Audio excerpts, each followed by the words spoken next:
Assalamualaikum warahmatullahi wabarakatuh. Alhamdulillah, selalu kita ucapkan kalimat mulia ini dari lisan kita kepada zat yang paling layak untuk disembah, dihormati, ditunduki, karena memang dialah satu-satunya pencipta semua yang di langit, semua yang di bumi, semua yang dapat kita lihat dan tidak kita lihat.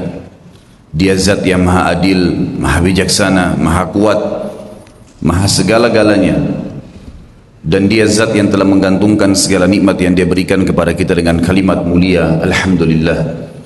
Maka sangat wajar kalau selalu lisan kita terbasahkan dengan kalimat mulia ini. Juga kita panjatkan salam hormat kita kepada manusia terbaik, pimpinan para nabi dan rasul, orang yang paling sempurna dari sisi akhlak, fisik, dan juga jalur nasabnya. Manusia yang telah dipilih oleh Sang Pencipta sebagai penutup para nabi dan rasulnya, Nabi Muhammad sallallahu alaihi wasallam, sebagaimana Allah Sang Pencipta dan malaikatnya telah memberikan salam hormat kepada beliau. Teman-teman sekalian, kalau seseorang di antara kita memiliki hubungan dengan orang lain, sosok manusia punya hubungan dengan manusia yang lain, dan manusia ini kebetulan yang menjadi teman dekatnya atau yang dia jalin hubungan dengannya adalah orang yang memiliki kedudukan, jabatan, punya kekayaan, kesempurnaan fisik, orangnya cerdas, baik, apalah segala macam sifat yang kira-kira kita banggakan dari seorang teman ada padanya. Setiap kali kita ada masalah, dia selalu hadir dalam kehidupan. Setiap kali kita sedang melakukan satu perbuatan baik, dukungannya harus selalu berada bersama kita. Kira-kira bagaimana kita merasakan ketentraman jiwa pada orang ini? Saya yakin kita sepakat bahwasanya kita akan sangat tentram dengan orang ini. Rasanya kalau tidak ngobrol sehari saja sama dia rugi. Nyaman rasanya kalau mendengar suaranya, karena setiap hari kalau kita telepon selalu dengan sambutan meriah, selalu dengan motivasi positif.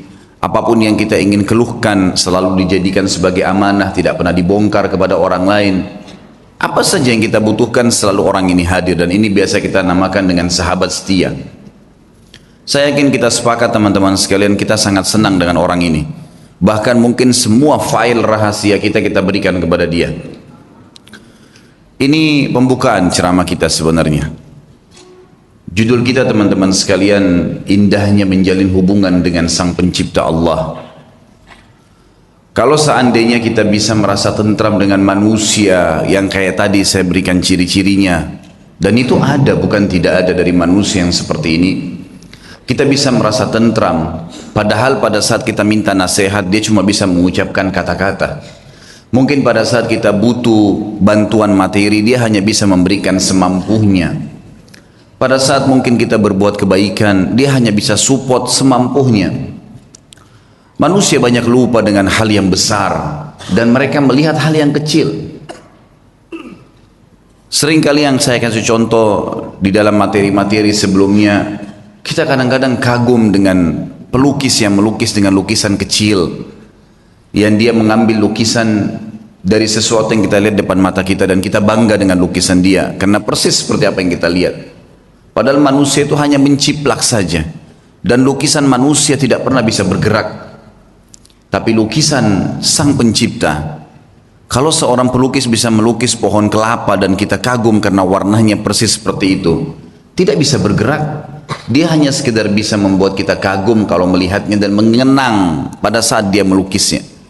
Tapi lukisan Sang Pencipta, saudaraku, bergerak daunnya, buahnya bisa diincipi rasanya, bisa dilihat, lautannya bisa bergerak, manusianya bisa bergerak. Berapa juta spesies hewan yang kita bisa lihat dengan beragam macam warna kulitnya di depan mata kita. Ini harimau, yang itu singa, yang ini serigala, yang itu ular, yang ini kuda, yang sana jerapah, yang sini gajah, dan segala macam hal. Bagaimana bisa manusia tidak bisa melihat keajaiban Pencipta, Sang Pencipta yang maha luar biasa ini, dan dia kagum dengan hal-hal yang kecil. Kita bangga dengan teman kita yang meminjamkan rumah sehari atau 2 hari. Bahkan pada saat kita dipinjamkan rumah, segala fasilitas diberikan oleh dia. Kulkasnya penuh, segala macam apa yang kita butuhkan penuh, ya, dipenuhi.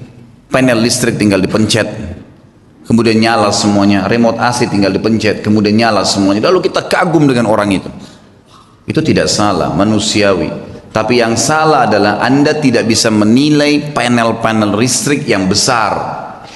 Teman-teman sekalian, bukankah ada matahari yang terbit setiap hari tanpa kita memencet panel listriknya? Bagaimana misalnya kita bangga dengan panel listrik yang kecil dan kita lupakan listrik yang luar biasa, yang tampaknya tidak ada makhluk yang bisa hidup. Bagaimana kita lupa dengan hal yang besar seperti itu? Bagaimana caranya kita bangga dengan lukisan seseorang tadi dan kita lupa dengan di depan mata kita ribuan makhluk, jutaan, miliaran dari hewan-hewan, dari serangga dengan suaranya, dengan warnanya, dengan gerakannya. Manusia depan mata kita dengan beragam macam paras wajah, warna kulit.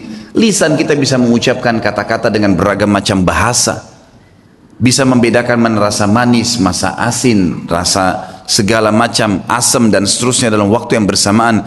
Hidung kita bisa membedakan mana bau wangi, mana bau busuk dalam waktu seketika. Kita lupakan sesuatu yang besar seperti itu dan kita bangga dengan hal yang kecil hanya karena teman kita menyemprotkan minyak wangi dan kita rasa wangi. Hanya karena kebetulan kita lewat di sebuah tempat dan kita bisa mengatakan, oh busuk bau ini. Dan kita lupakan alat di hidung kita yang bisa membedakan bau wangi dan bau busuk seketika. Bagaimana bisa manusia lalai dengan hal yang besar dan mereka bangga dengan hal yang kecil, saudaraku. Dan inilah upaya syaitan laknatullahi alaihi untuk menjauhkan manusia dari penciptanya Allah subhanahu wa ta'ala. Allah zat yang maha pemurah, maha penyayang, menyebutkan dengan beragam macam sifat-sifatnya. Dan memang kita lihat depan mata kita. Pada saat Allah betul-betul mengatakan alhamdulillahi rabbil alamin, segala puji bagi Allah Tuhan alam semesta. Memang semuanya memang dia yang ciptakan. Semuanya yang kita lihat dan kita lihat memang dia yang ciptakan. Dia pemilik alam semesta ini. Kemudian Ar-Rahmanir Rahim yang maha pengasih dan maha penyayang. Memang benar-benar dia maha pengasih dan penyayang. Fir'aun yang jelas-jelas mengaku sebagai Tuhan, membantah Musa alaihissalam, kufur kepada Allah dan mengatakan kepada Haman, ya Haman ibni li sarha la'alli attalu ila ilahi Musa wa inni la adhunnuhu kadhiba. Wahai Haman, buatin saya menara supaya saya bisa naik dan saya mau lihat Tuhannya Musa itu. Pencipta dia juga. Dia tantang seperti itu. Mungkin saya bisa lihat Tuhannya Musa dan saya pasti yakin Musa itu pendusta. Tapi apa perintah Allah kepada Musa dan Harun alaihi wassalam? Idhaba ila fir'auna wa qula lahu qawlan layyina. Pergi ke Fir'aun tuh. Hai Musa dan Harun, ucapkan kalimat yang santun. La'allahu yatadzakkar aw yakhsha. Siapa tahu dia mau sadar. Karena dia tidak ngerti nih. Dia nggak tahu itu. Allah subhanahu wa ta'ala dengan kasih sayang yang luar biasa sampai seorang pencuri pun kalau ketangkap, kepergok dan dikeroyoki oleh masyarakat, teman-teman sekalian, itu juga bentuk kasih sayang Allah kepada dia. Demi Allah, kalau Allah nggak sayang sama dia, Allah biarkan dia dengan kesalahannya, maka di depan mata dia ada lubang api neraka yang akan membakar dia. Allah sudah ingatkan sebelum dia mencuri, sebelum dia kepergok, ada rasa takut, rasa khawatir, kemudian mungkin ketangkap sekali, tapi tetap dia ngotot. Bagaimana caranya Allah berhentikan? Didatangkan sebuah masalah yang berat buat dia supaya dia kapok. Kalau Allah biarkan dia tidak kebongkar, bayangkan berapa banyak kerusakan yang akan dibuat oleh orang ini. Dan Allah tahu dengan kemahamurahannya dan kasih sayangnya, hamba ini nggak ngerti, bodoh nih. Dia akan jatuhkan dirinya pada neraka yang dia sulit untuk selamat pada saat itu. Lebih baik sekarang kamu digebukin dan kamu akan tahu bahwasanya itu adalah berbahaya buat kamu kalau kamu lanjutin. Ibnu Qayyim rahimahullah, seorang alim ulama yang mengenal Tuhannya dan tahu bagaimana menjalin hubungan dengan Allah, berkata, Allah itu, kata beliau, kalau saya memberikan penjelasannya tidak disamakan dengan makhluk, tapi contoh beliau datangkan. Seperti seorang anak yang sedang minta tolong pada orang tuanya, kemudian orang tuanya belum memberikan kepada si anak tadi. Kenapa tidak diberikan? Karena ternyata si anak ini mau keluar dan bergaul dengan temannya yang buruk. Kalau anda semua di sini membayangkan memiliki seorang anak masih baru SMP, masih baru balik, kemudian tiba-tiba ada temannya ugal-ugalan, jelas narkotika, jahat orangnya, kemudian mengajak teman kita, anak kita dan menggodahnya untuk supaya keluar bersama dia di malam minggu misalnya, jelas mau ke tempat-tempat yang salah. Dan Anda sebagai orang tua, kira-kira kita izinkan tidak? Tidak bakal diizinkan. Kalau orang tua yang berakal, dia tidak mengatakan tidak nak, tidak bisa. Ayah, ibu tolong izinkan saya. Jangan. Ayah, ibu tahu. Kenapa kita melarangnya? Karena kita tahu anak ini tidak mengerti. Enggak kok, saya bisa jaga diri. Enggak mungkin kok bisa jaga diri nak.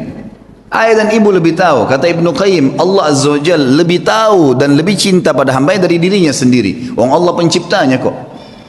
Allah lebih tahu. Sampai kalau saking bentuk kasih sayangnya Allah, sampai keluarnya kotoran, maaf, dari dubur dan kemaluan Anda, itu bentuk kasih sayang Allah. Bayangkan kalau Allah nggak keluarin tuh bekas-bekas makanan. Bukankah orang kalau nggak bisa ngeluarin angin dalam 2-3 hari atau seminggu kembung kemudian harus ke rumah sakit? Bukankah kalau orang tidak, kita cuma tahu makan, kita nggak pernah tahu mana yang ada bakterinya atau tidak dari makanan tersebut, begitu masuk tenggorokan lalu tersortir dengan alami, dengan sistem yang luar biasa, sehingga mana yang jadi nutrisi tubuh, mana yang jadi kotoran.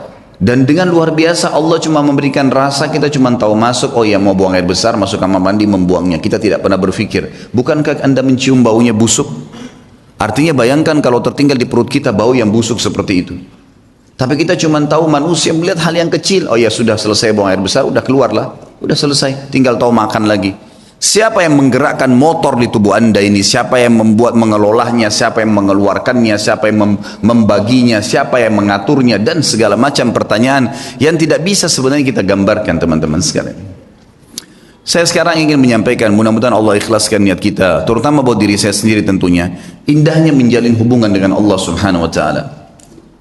Kalau kita sudah mengenal Tuhan kita teman-teman sekalian, dan caranya sederhana, hadiri majelis ilmu seperti ini, pelajari tentang rukun Islam, rukun iman, dalami tentang Allah Subhanahu wa taala, rutinkan terus jalankan, maka dengan izin Allah kita akan sampai pada titik nanti mengenal Tuhan kita. Dan kalau kita sudah mengenal Tuhan kita dan kita sudah akrab dengannya, perhatikan efeknya. Kita akan menjadi manusia yang super luar biasa.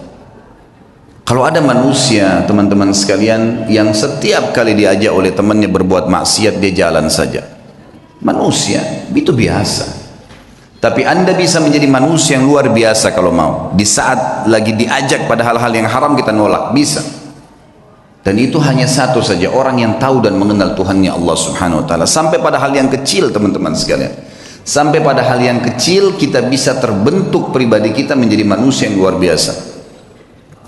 Saya akan mulai dengan kisah seorang anak muda yang ada di Irak, terkenal dengan kesolehannya.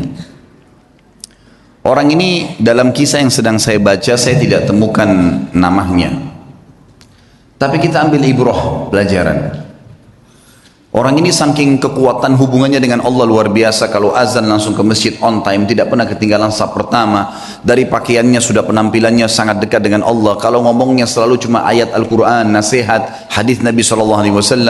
Hidupnya sehari-hari begitu. Kalau bekerja mencari yang halal, pokoknya sudah di jalan Allah Subhanahu wa taala. Orang ini memiliki kelebihan fisik, sangat gagah. Di Baghdad terkenal pada saat itu dia adalah anak yang paling gagah. Umurnya juga masih sekitar 19 tahun pada saat itu kisah ini terjadi.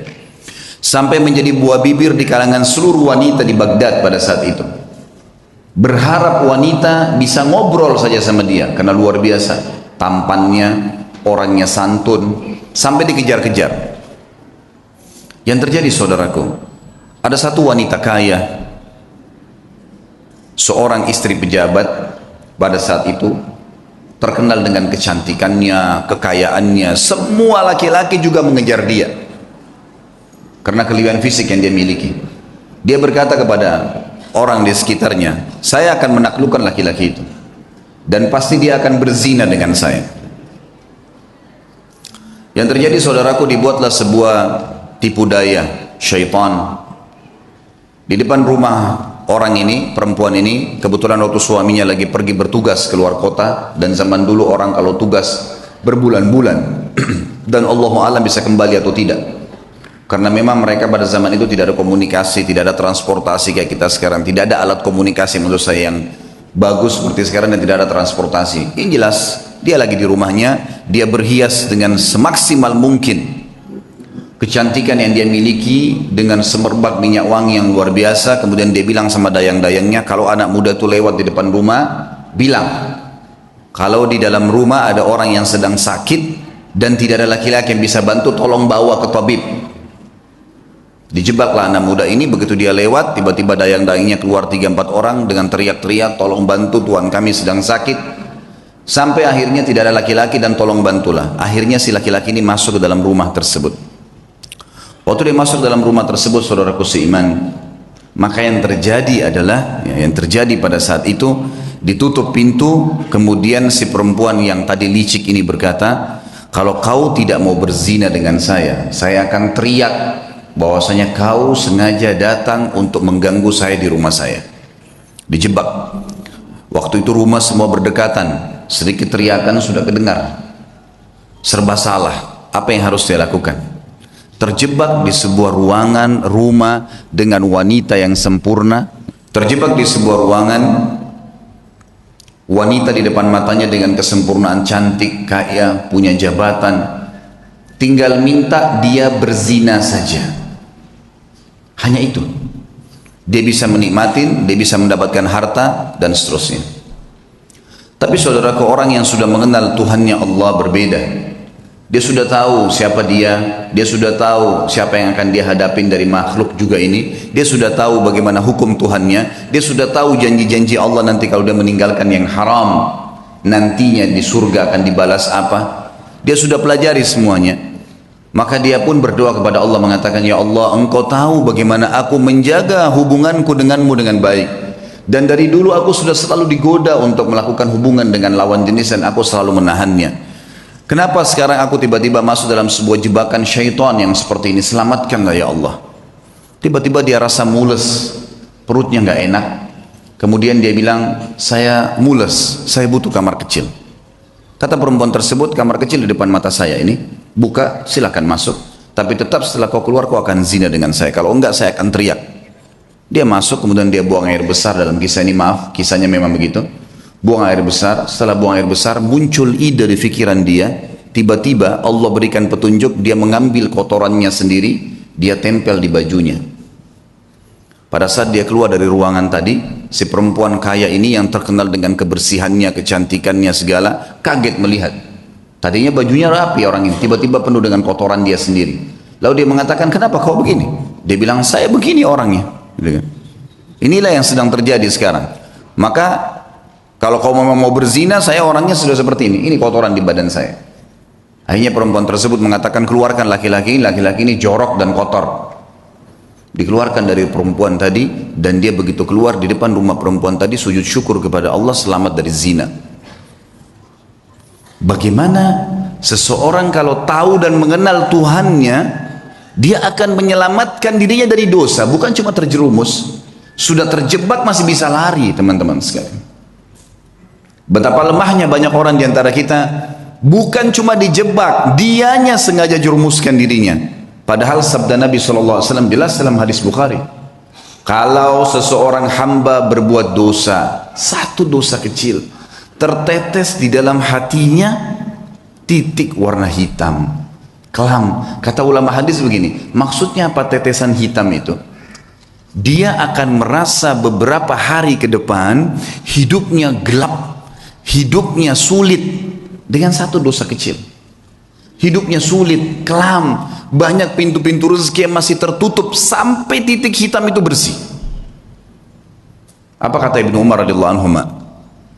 Aku mengetahui beratnya dosa kecil yang aku lakukan.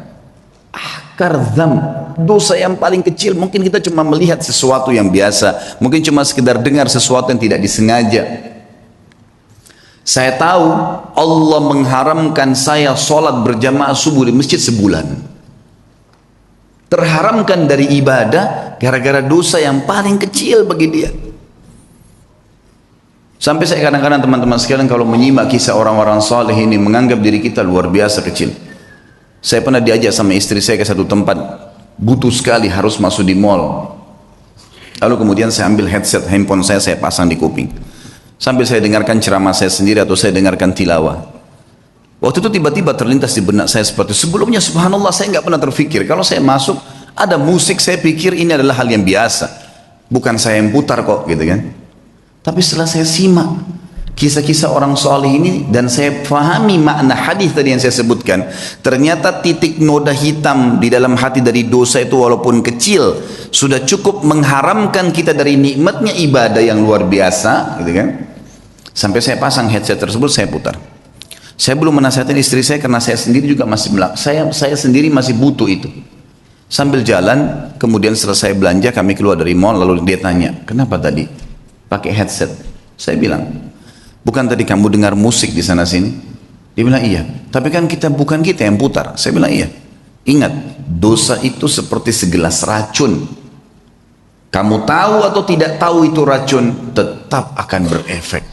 Saya tidak mau nodai iman saya. Betul-betul memang saya rasakan sendiri selama ini, subhanallah, kalau saya jalan ke mall dan dengar musik pun, begitu pulang berbeda ibadahnya. Ada gangguan di ibadah sholat malam, ada gangguan di bacaan Al-Quran, ada gangguan di ibadah-ibadah yang lain. Dan itu nyata memang, subhanallah. Makin kental kita jaga hubungan dengan Allah subhanahu wa ta'ala, makin jeli kita hati-hati dalam menjaga hubungan dengan Allah, maka makin kental hubungan dengan Allah subhanahu wa ta'ala, makin terasa itu kenikmatan imannya. Makanya syaitan berusaha untuk mengelabui itu. Bagaimana caranya supaya bisa rusak itu? Coba kita simak sekarang kisah, banyak kisah-kisah orang saleh.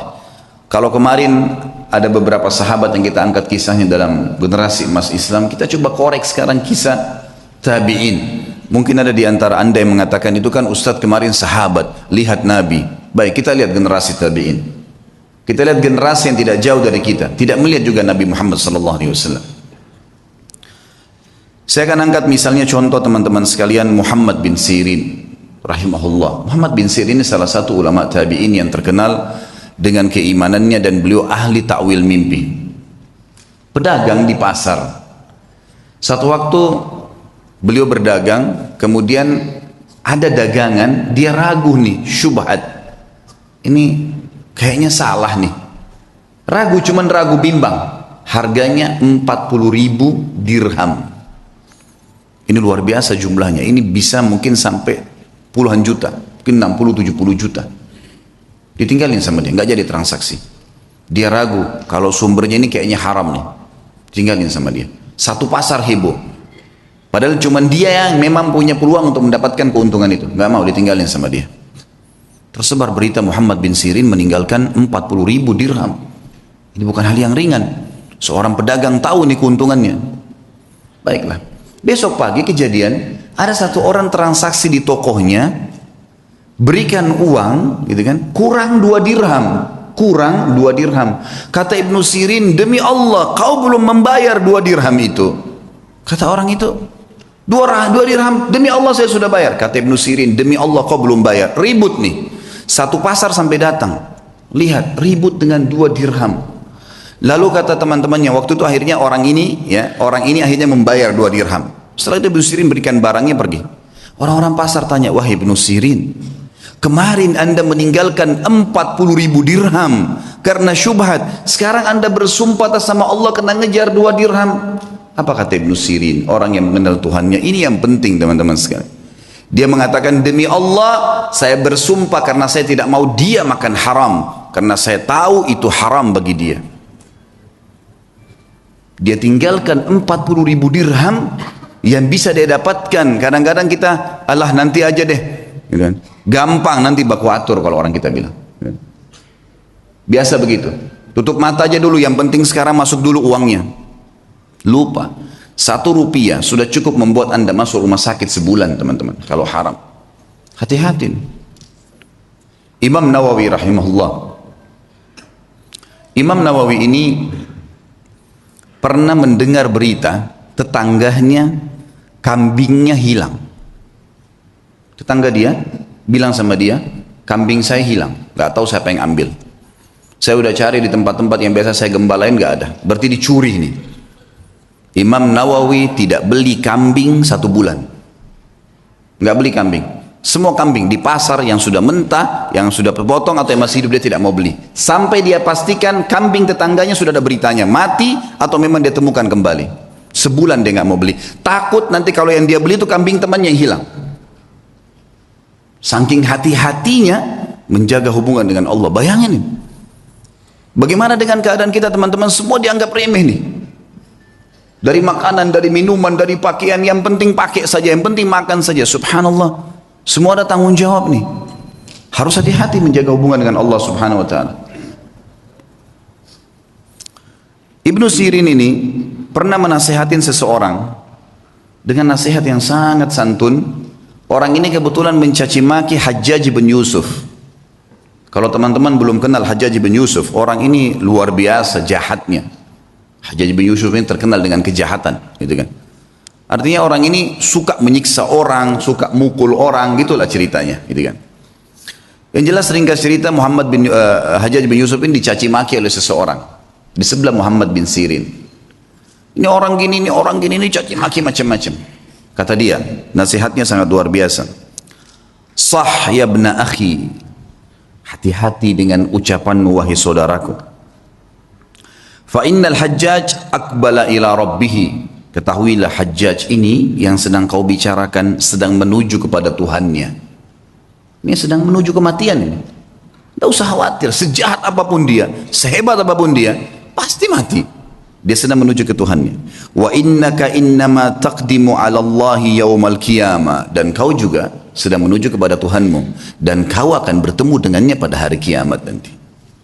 Satajid anna ahkara dham min dhunubika asyarru min ala nafsika min a'zami fa'alahu Hajjaj.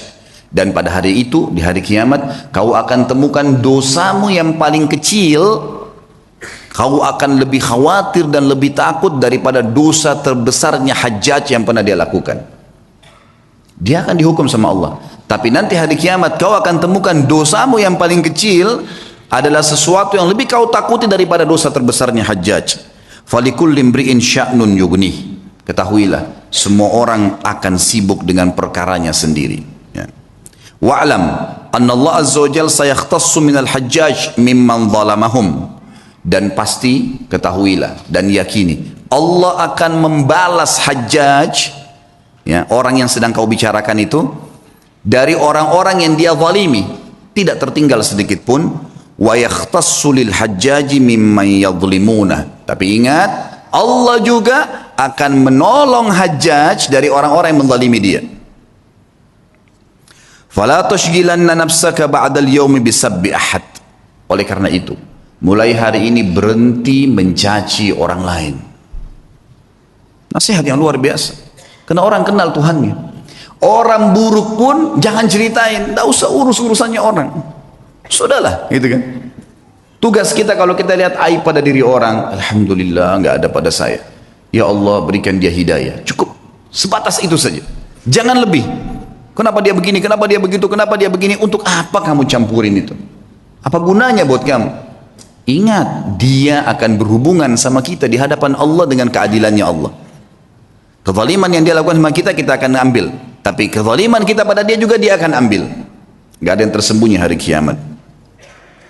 Kisah yang lain, Muhammad bin Sirin, masih Muhammad bin Sirin, saya akan sebutkan beberapa figur. Muhammad bin Sirin ada 3 kisah yang saya angkat. Tadi kisah kedua, kisah ketiga teman-teman sekalian. Muhammad bin Sirin ini pernah membeli madu. Madu ini kebetulan dibeli 1 gentong besar. Kalau gentong di zaman dulu itu mungkin ya bisa menampung sekitar 200 kilo madu. Sampai 250 kilo madu. Waktu dia beli, dia taruh di gentong, rupanya malam hari atau dia tidur, dia lupa tutup gentong itu. Masuk tikus. Tikus ini masuk ke madu. Masuk, dan ini madu diambil karena jumlahnya banyak, jatuh tempo. Muhammad bin Sirin rahimahullah lupa tutup, masuk tikus, tikusnya waktu dia bangun pagi, dilihat mati di madu itu, nggak bisa keluar, melengket, mati. Muhammad bin Sirin rahimahullah mengambil madu itu semuanya dibuang. Dibuang, sengaja cari sungai, dibuang. Dia bukan buang biasa, dibuang di sungai supaya mengalir gitu. Orang-orang semua datangin, wahai Muhammad bin Sirin, tinggal kamu angkat tikusnya, yang lainnya jual. Kenapa kok harus semuanya dibuang? Apa jawaban dia? Demi Allah saudaraku, aku tidak tahu tetesan mana madu yang kena bakteri, yang kena kotorannya, najisnya tikus itu, sehingga saya jual pada seseorang dan saya menipunya gitu. Maka saya lebih baik rugi semuanya daripada saya dihisab sama Allah hari kiamat. Luar biasa imannya. Dibuang, dialirkan semua. Kisahnya berlanjut, subhanallah. Pemilik madu datang nagih. Beberapa waktu kemudian, wahai Ibnu Sirin, tagihannya. Kata Ibnu Sirin, saya belum punya uang. Kata dia, baiklah. Bagaimana jalan keluarnya? Ibnu Sirin bilang, kasih saya waktu, beberapa waktu saya akan bayar. Baiklah, dikasih waktu. Berjalan waktu, sama Ibnu Sirin dengan hikmah Allah belum punya duit. Orang ini hanya mengeluh kepada hakim. Hakimnya manggil, Muhammad bin Sirin ulama besar, dipanggil. Dihormatin di pengadilan, lalu dikatakan, wahai Ibnu Sirin, bagaimana kasus anda? Dia bilang, hukum di tangan anda. Ceritanya begini, dan memang saya belum punya apa-apa. Kata hakim, kalau begitu anda akan dipenjarakan. Kata Ibnu Sirin, lakukan. Penjarakan. Dipenjarain Ibnu Sirin. Sampai tunggu siapa yang bisa bayarin buat dia gitu. Subhanallah, penjaga penjara tahu siapa Ibnu Sirin, ulama besar. Kata penjaganya apa? Wahai Ibnu Sirin, kalau malam hari pulanglah tidur dengan keluarga anda, pagi silakan anda kembali ke sini. Kira-kira bagaimana tuh kalau kita ditawarin begitu? Penjaga penjara, silakan pulang ke rumah, nanti pagi datang lagi ke sini. Gitu. Begitu terus di penjara. Kata Ibnu Sirin, demi Allah, sambil pegang kerangkengan penjaranya, demi Allah ya saudaraku, saya tidak akan tolong kamu masuk ke neraka. Saya akan tinggal di sini sampai utang saya terbayar. Gak mau keluar. Baca Al-Quran, sholat malam, sampai akhirnya orang-orang satu Baghdad datang membayarkan dia. Didengar ceritanya, dibayarin, ya. Lunasin utangnya sampai dia keluar. Tapi bagaimana mereka mengetahui hubungannya dengan Allah subhanahu wa ta'ala? Dan ini satu hal yang mahal teman-teman sekalian, mahal sekali. Ini hanya bisa didapatkan bagi jiwa-jiwa yang suci, yang bersih, yang mau memang berhubungan dengan Tuhannya. Dan Allah Azza wa Jalla ini zat yang kalau memberi selalu dalam Al-Quran bahasanya apa? Bighairi hisab. Innama yulaqqas sabiruna ajrahum bighairi hisab. Selalu ada kalimat bighairi hisab, bighairi hisab. Bighairi hisab itu tanpa ada hitungan. Kita kalau minta sama Allah satu, Allah nggak kasih satu, 10, 100, 100 ribu. Luar biasa kalau pemberian Allah SWT itu. Saya pernah punya pengalaman pribadi teman-teman sekalian di Jakarta. Waktu saya buka restoran. Subhanallah, dengan hikmah Allah terjadi sesuatu pada saat itu. Restoran ini mengalami kemunduran. Kemudian saya tidak tahu harus berbuat apa lagi. Lalu kemudian saya tetap menjaga komitmen di jalan Allah subhanahu wa ta'ala. Itu memang kebetulan tidak ada duit sama sekali. Restoran ini harus dibongkar total, pindah dari tempat sewanya. Saya nggak tahu harus buat apa. Yang saya lakukan adalah saya coba pada saat gentingnya seperti itu, bagaimana justru kita gencet diri kita untuk lebih dekat dengan Allah. Hati-hati, jangan malah masuk ke dalam hal yang haram, karena makin memuncaknya sebuah cobaan, maka makin dekat jalan keluar dari Allah. Ini sudah harus 1 minggu lagi saya bayar, dan kalau tidak dibongkar paksa, bisa rusak barang-barang. Nilainya, barang yang ada di situ tidak kurang dari 1 miliar rupiah. Ini kalau dibongkar, dirusak semua, ini jadi masalah. Dan ini ada investor yang masuk dengan saya. Ya Rabbi, apa jalan keluarnya? Coba saya menghubungi ayah saya, kebetulan alhamdulillah beliau masih hidup, tolong doain saya, mudah-mudahan ada jalan keluarnya. Kemudian saya coba juga melakukan hal-hal yang saya mampu, ibadah kepada Allah SWT, sambil tetap saya sabarin, tunggu sampai titik terakhir. Subhanallah, waktu itu kejadian hari Senin, hari Jumat itu kalau saya tidak punya informasi jelas, maka akan dibongkar paksa. Dan ini akan dibongkar, saya nggak tahu mau taruh di mana barang-barang yang penuh. Jumlah luasan restoran 163 meter yang sangat besar, penuh dengan barang-barang. Mau ditaruh di mana nih? Ada coolernya, ada chillernya, ada macam-macam. Subhanallah, hari Rabu saya pengajian malam di Blok M Square di Jakarta. Ada satu jemaah saya, jazakallah khair. Beliau rupanya penggemar ceramah tapi sering dengar di YouTube. Tinggal di Perancis, orang kita. Beliau datang, bukan WhatsApp ke saya, Ustaz saya lagi mau ke Jakarta, saya lagi di Jakarta, saya ingin hadir langsung ceramahnya Ustaz. Oh fadlan, silakan antum datang ke Blok M Square hari Rabu malam ini. Kebetulan maghrib isya ada materi dosa-dosa besar, habis isya insya Allah akan ada tanya jawab sampai jam 9 malam. Datanglah beliau, habis selesai ceramah dia datang salaman sama saya, karena saya belum pernah lihat fisiknya, cuman selama ini kontek-kontekan program sosial yang saya kasih, sumur lah, beli motor buat dai lah, beragam macam program yang saya kadang-kadang buat di pengajian, itu semua dia ikut menyumbang. Sampai terakhir jazakallah khair, beliau nyumbang untuk mengumrohkan 2 orang hafidh Quran. Yang saya buatin program, kemudian alhamdulillah dia ikut. Yang jelas teman-teman sekalian, saya waktu itu kemudian saya ngobrol sama dia habis sholat, lalu kemudian saya kasih di mobil saya, kebetulan ada beberapa buku agama, silahkan ambil, bawa pulang, mungkin antum bisa baca-baca. Pas mau pisah, hitungan 2 menit sebelum pisah, dia ngomong sama saya, Ustaz saya kemarin ke Ajwad, ke restoran antum, tapi tutup. Oh iya akhi, udah tutup itu, mungkin sekitar sebulan sekarang tutup, dan memang keadaannya sekarang kayaknya udah nggak bisa saya lanjutin sewanya karena terlalu mahal. Dan ini insya Allah akan mungkin dibongkar, dalam 1-2 hari ini sudah akan dibongkar. Mungkin memang tidak bisa buka lagi. Loh kenapa Ustaz masalahnya? Saya ceritain sepintas. Karena sewa ini harus bayar per bulan sekian, jadi saya tidak bisa menjalankan lagi. Tapi memang nilainya restoran sekian, mungkin saya akan buka. Saya sudah coba tawarkan saham ke beberapa jemaah, memang belum ada jalan keluar. Emang sahamnya berapa Ustaz? Sahamnya sekian saya bilang. Ada nilai yang saya sebutin tentunya tidak layak saya sebutin dalam pengajian. Kemudian dia bilang sama saya, kenapa Ustadz baru bilang? Saya sebenarnya baru kemarin ikut investasi di satu perusahaan yang saya inginin. Baik Ustadz, berikan saya waktu. Malam ini saya bicara sama istri, siapa tahu ada jalan keluar. Fadhal, silahkan.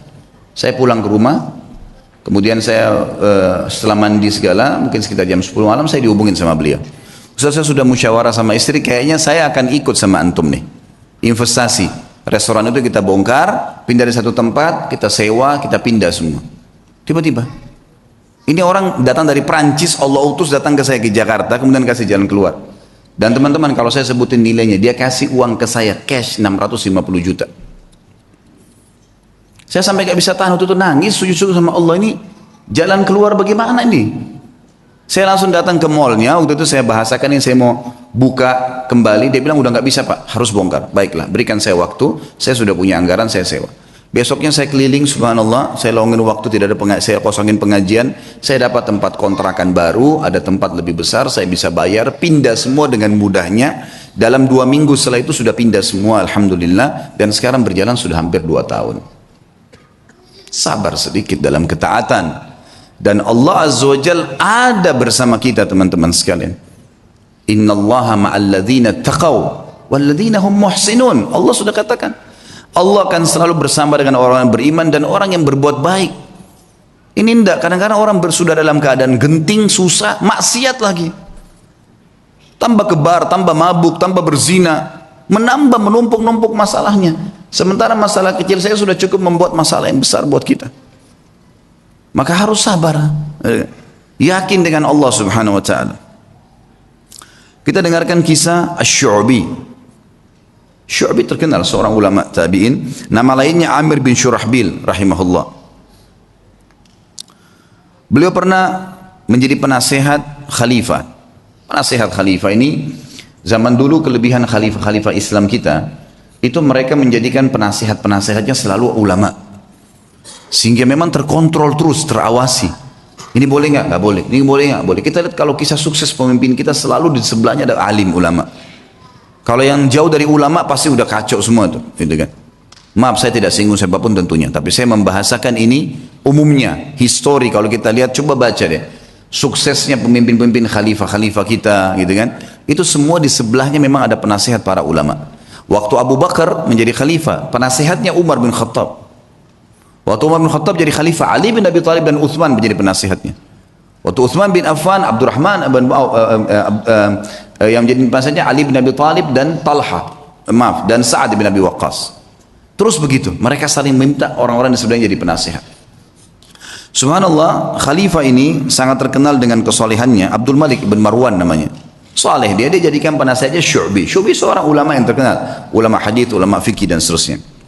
Pernah satu waktu khalifah ini menahan sebagian orang, tapi belum jelas. Orang ini salah atau enggak? Penjarain dulu deh, gitu kan. Dipenjarain dulu untuk memastikan orang ini salah atau tidak. Gitu.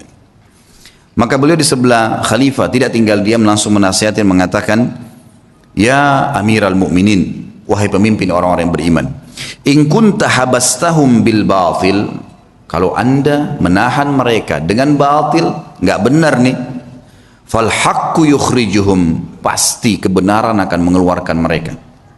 Wa in kunta habastahum bil haqq fal af'u yas'auhum, kalaupun anda menahan mereka karena mereka salah, maka Allah lebih memuji sifat memaafkan. Nasihat yang luar biasa. Maka Abdul Malik pun rahimahullah langsung memaafkan orang-orang tersebut, menyelesaikan hak-haknya orang yang diambil, ya. Betul-betul kebutuhan pada saat itu bukan hal mencuri, bukan hal yang apa ya, hal-hal yang masih bisa ditoleransi, karena memang ada perseruan yang akhirnya masih bisa ditoleransi. Akhirnya dimaafkan oleh Abdul Malik, tapi posisi di sini Syu'bi menasihatinya.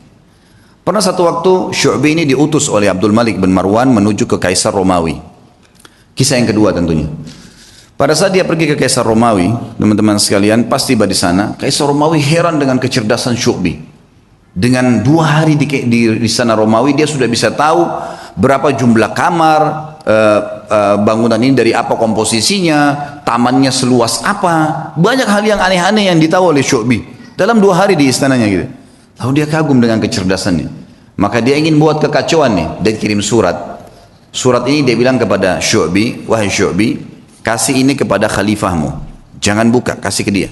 Dia bilang baiklah. Syu'bi menjaga amanah, dikasih kepada Amir Mu'minin Abdul Malik. Lalu waktu dibuka tulisannya begini, dari Kaisar Romawi kepada yang terhormat Raja Muslim Abdul Malik bin Marwan, saya melihat bahwasanya orang yang sedang kamu utus ini sangat cerdas, dan kayaknya dia yang paling layak menjadi khalifah, gitu. Bahasa begitu. Lalu Abdul Malik ini menutup surat lalu mengatakan kepada Syu'bi, apa kau tahu apa yang terjadi? Surat ini apa isinya? Dia bilang, demi Allah tidak, wahai Amir Mu'minin. Amanahnya adalah titipin surat ini, kasih ke Amir Mu'minin. Kira-kira kalau kita tahu isi suratnya seperti itu, masa kita mau kasih ke khalifah, gitu ya? Kalau secara akalnya, memang dia nggak buka, apa adanya. Dan orang yakin kepada Allah Subhanahu Wa Taala.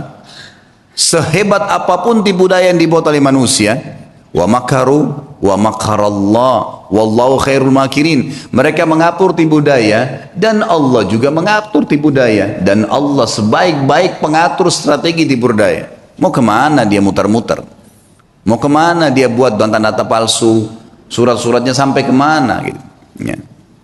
Toh kapasitas perutnya cuma makan 2 piring, tempat tidurnya cuma 1 kali 2 meter, dan pada saat mati cuma membawa kain kafan. Mau dibawa kemana tuh mobil yang dibeli dari uang haram, tas-tas bermerek, dompetnya, makanan-makanan mewah yang dia makan akhirnya jadi kotoran dan jadi penyakit buat dia. Kebodohan, karena tidak faham. Ringkas cerita adalah, kata Syu'bi, demi Allah saya tidak tahu, Amir Mu'minin. Kata dia, sesungguhnya Raja Kaisar Romawi itu menulis surat mengatakan kagum dengan kecerdasanmu, dan dia berkata, gitu kan, kalau kamu adalah orang yang paling layak jadi khalifah. Kata Syu'bi, demi Allah Amir Mu'minin, karena dia belum kenal anda. Kalau dia kenal anda, pastilah otomatis dia akan tahu bahwasanya anda lebih cerdas daripada saya. Lalu kata Abdul Malik, saya sudah faham apa maksudnya. Lalu kemudian dia kirim surat lagi ke Raja Romawi, dan dia berkata kepada Amir Mu'minin Abdul Malik bin Marwan dan kepada Kaisar Romawi, apa yang kamu ucapkan itu ya, sebenarnya sudah saya baca kalau kau ingin mengacaukan kerajaan saya. Dan ketahuilah, saya dan Syu'bi bersaudara karena Allah, dan tidak akan pernah kau bisa masuk di dalamnya.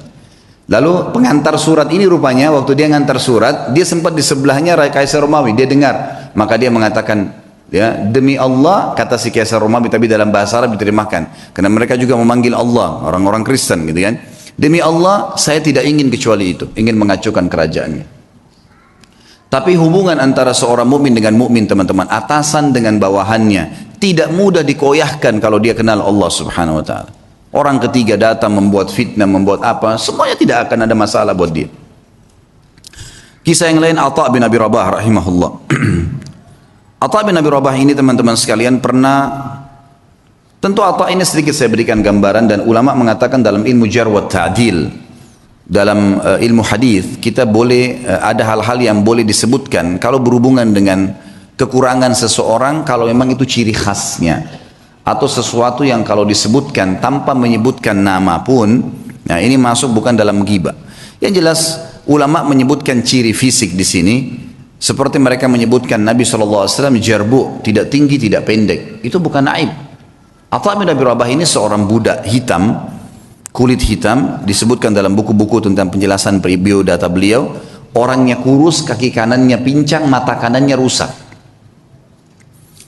fisiknya sangat kurang, rahimahullah. Tapi waktu Atha bin Abi Rabah menjadi ulama, khalifah waktu itu Sulaiman bin Abdul Malik, adiknya tadi Abdul Malik bin Marwan itu, anaknya Abdul Malik bin Marwan, waktu sudah meninggal ayahnya dia jadi khalifah. Sulaiman bin Abdul Malik ini orangnya baik, khalifah dan suka dengan alim ulama.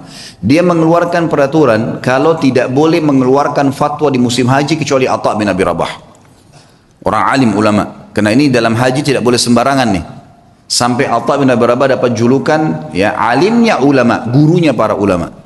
Ulama-ulama pun kalau datang di Mekah banyak meminta nasihat dari beliau. Atha bin Abi Rabah ini rahimahullah, di musim haji datanglah Sulaiman ibn Abdul Malik khalifah dengan anaknya, dengan ketampanannya, dengan dayang-dayangnya, dengan kebesarannya, buka kemah besar, kemudian masuklah wukuf di Arafah. Sementara wukuf, Sulaiman mengatakan, di mana sahibuk, aina sahibukum, mana nih teman kalian nih? Biasanya kalau bahasa sahibukum ini santun dari khalifah untuk mufti, ya, untuk muftinya. Atha bin Abi Rabah ada di mana? Kata mereka, Amirul Mukminin lagi di kemahnya, lagi menunggu orang-orang yang lagi antri, lagi antri bertanya gitu. Dia bilang, saya punya hajat, saya ingin datang ke sana. Baiklah, Sulaiman datang. Sulaiman ini dia menunjuk ya Atha bin Abi Rabah jadi mufti, dia yang memberikan gaji gitu kan, pemimpinnya lah ya.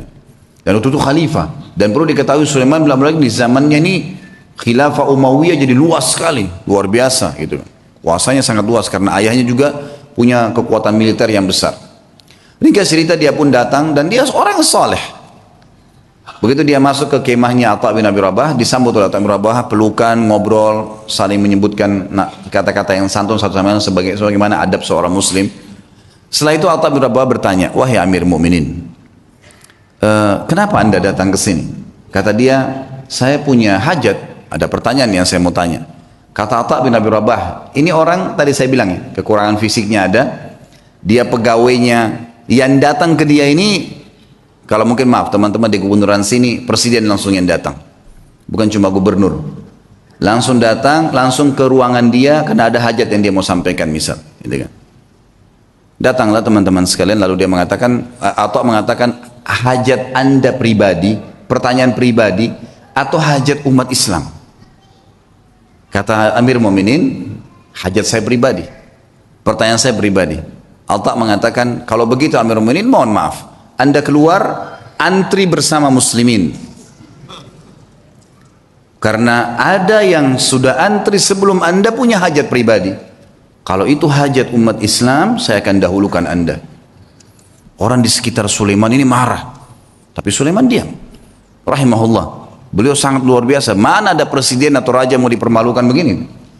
Kan tinggal jawab selesai kan gitu. Tapi beda nih. Ini namanya muru'ah ya.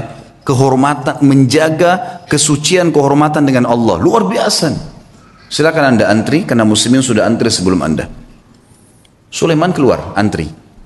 Ini orang di belakangnya sudah pada marah nih. Ajudan-ajudannya segala sudah luar. Ini kalau bukan karena Sulaiman, dalam riwayatnya dikatakan kalau bukan karena Sulaiman diam, maka kami sudah ngamuk nih gitu.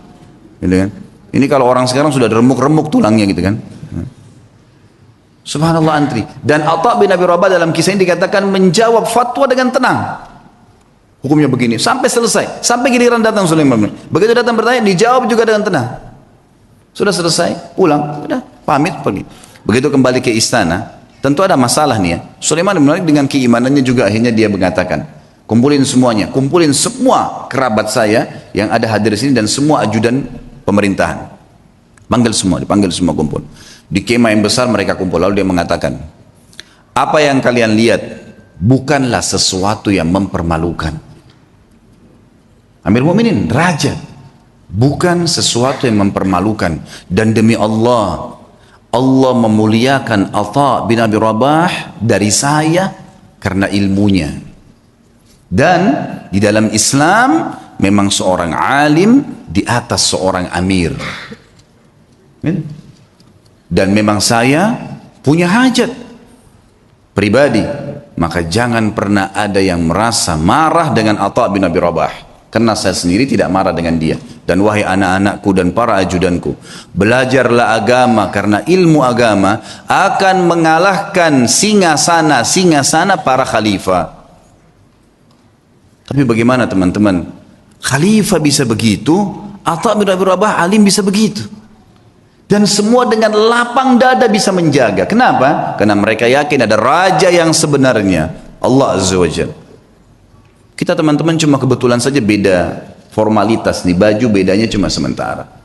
Ini jabatannya, oh ini si fulan, ini mobilnya bedanya begini. Itu cuma hiasan, kemasan. Sama dengan makanan, misal kalau di Makassar ada coto yang ditaruh di mangkuk yang mahal, ada yang ditaruh di piring yang biasa.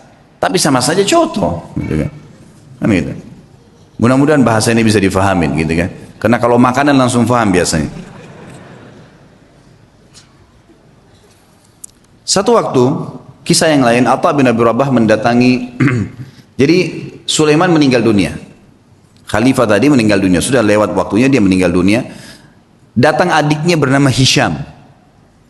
Hisham bin Abdul Malik, biasanya memang sudah tradisi, mungkin teman-teman di kantor pemerintahan sudah tahu. Biasanya kalau ada datang pejabat baru, maka dia akan ambil informasi dari pejabat sebelumnya tentang orang-orang relasi yang bisa dihubungin, kan gitu. Itu sudah biasa, turun-temurun memang dari dulu, gitu. Tapi mudah-mudahan relasinya ini orang-orang yang tepat. Yang jelas Hisham bin Abdul Malik sudah tahu, kakaknya ini Sulaiman terkenal dengan kesolehannya, dengan kealimannya, dia telah menunjuk ya Atha menjadi mufti. Maka dia tidak mau ganggu tuh, dibiarin Atha jadi mufti, lanjutin fatwanya. Satu waktu Atha bin Abi Rabah datang ke istananya. Atha bin Abi Rabah ini teman-teman sekalian naik keledai, keledainya tua. Dan untuk naik ke keledai itu kan biasanya ada pijakan untuk injak ya, itu dari kayu biasa. Bajunya biasa, imamahnya juga sudah tua, besar gitu. Dia lagi jalan dari Mekah menuju ke Damaskus, ibu kota Syria. Perjalanan lumayan 1 bulan. Subhanallah, begitu sudah kelihatan istananya Khalifah Hisham bin Abdul Malik, ada satu ulama lain namanya Atha juga, Al-Khurasani dari Persia. Terkenal juga ulama tabi'in, Atha Al-Khurasani. Jadi kalau disebut nama Atha dua ini, Atha bin Abi Rabah di Mekah, ini bekas budak yang jadi alim ulama. Ini Atha Al-Khurasani memang anak pejabat, tapi jadi alim ulama juga. Dia lagi di kereta kencananya, kalau kita sekarang mungkin mobil yang paling mewah gitu kan. Kalau kita kencana dulu, ada 2 orang yang di depan memegang kudanya dihias dengan beragam macam hal. Luar biasa lah, kita tahu ini pejabat gitu. Begitu Atha Al-Khurasani lihat dari jauh, Atha bin Abi Rabah dikenal nih. Dia suruh berhentiin kereta kencananya, ada anaknya yang ikut di situ, anaknya Atha Al-Khurasani lagi ikut. Lalu Atha Al-Khurasani turun, mendekati keledai itu. Kata anaknya yang meriwayatkan kisah, saya belum pernah lihat ayah saya turun mendampingi orang, datangin orang. Biasanya dia yang didatangin, ini enggak, dia turun dia datangin. Siapa orang ini? Sudah imamanya tua, bajunya tua, keledainya lagi pakai kayu, gitu kan. Kata anaknya nih, dia bilang, saya tidak pernah lihat ada orang semiskin itu. Dalam kisah itu gitu. Lalu ayah saya pun datang memeluk salaman seperti sahabat lamanya. Lalu mereka ngobrol, saya tidak tahu apa yang diobrolin. Lalu kemudian ayah saya kembali ke kereta kencana lalu mengatakan kepada saya, wahai anakku, saya akan masuk bersamanya ke Amir Mukminin. Kata anaknya, ayah, siapa orang ini? Saya belum pernah lihat orang semiskin ini gitu. Kata dia, hati-hati dengan lisanmu. Ini adalah Atha bin Abi Rabah. Kata anaknya, Atha bin Abi Rabah, alim ulama. Kata ayahnya, iya. Makanya hati-hati, jangan ngomong sembarang. Walaupun bukan Atha bin Abi Rabah, kau tidak pantas mengucapkan kalimat itu. Anaknya mengatakan, saya pun beristighfar kepada Allah. Lalu saya melihat ayah saya jalan kaki bersama dengan Atha bin Abi Rabah. Masuk. Ini cerita, masuklah mereka ke istana lalu mereka keluar. Kata anaknya, ayah, kata anak Atha Al-Khurasani, anaknya bilang, ayah, ceritain apa yang tadi terjadi di dalam. Kata Atta al-Khurasani, demi Allah, kalau bukan Atta bin Abi Rabah, saya tidak diizinkan masuk. Atta bin Abi Rabah ini jalan pincang, kakinya hitam, tubuhnya hitam, bajunya biasa, matanya satu rusak. Jalan. Dia bilang, begitu kami masuk, ini Atta al-Khurasani dengan baju jubahnya yang mewah dan seterusnya. Jalan. Dia bilang, begitu demi Allah kami masuk ke pintu gerbang istana, Hisham bin Abdul Malik berdiri dari singgasananya. Raja berdiri, kemudian mendekati Atta bin Abi Rabah, dan orang-orang tidak tahu nih Atta bin Abi Rabah siapa. Pejabat-pejabat ini banyak yang tidak tahu karena cuma dengar namanya. Lalu julukannya Atta bin Abi Rabah ini adalah Abu Muhammad, anaknya Muhammad. Hisham mengatakan, hahuna Aba Muhammad, kesini ayahnya Muhammad. Atta bin Abi Rabah setiap mau mampir ke sebuah kursi dia bilang, la hahuna Aba Muhammad, dirangkul terus tangannya. Kata Atta al-Khurasani, begitu sudah dekat dengan singgasananya, lalu kemudian saya dipersilakan duduk. Atta al-Khurasani dipersilakan duduk. Lalu Atta bin Abi Rabah demi Allah didudukkan di sebelah singgasana khalifah, sebelahnya pas. Dan belum pernah singgasana khalifah diduduki oleh orang lain termasuk anaknya khalifah. Nggak boleh duduki singgasana itu.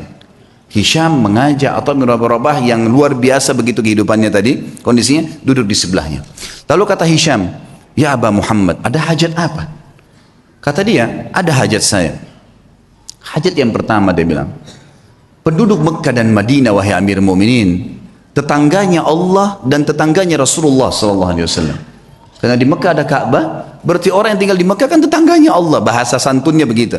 Di Madinah ada rumah Nabi SAW, walaupun ada kuburannya beliau situ sekarang, sudah jadi kuburan, tapi kan rumahnya Nabi masih ada. Itu kan masuk dalam masjid. Tetangganya Rasulullah SAW terlambat ataya mereka. Ataya ini kayak pemberian yang diberikan oleh kerajaan, ya, dari khilafah diberikan kepada masyarakat semua, kaya atau miskin semua dapat dari hasil pendapatan negara, nanti dikeluarkan untuk kebutuhan negara, kemudian sisanya dibagi rata. Itu haknya masyarakat.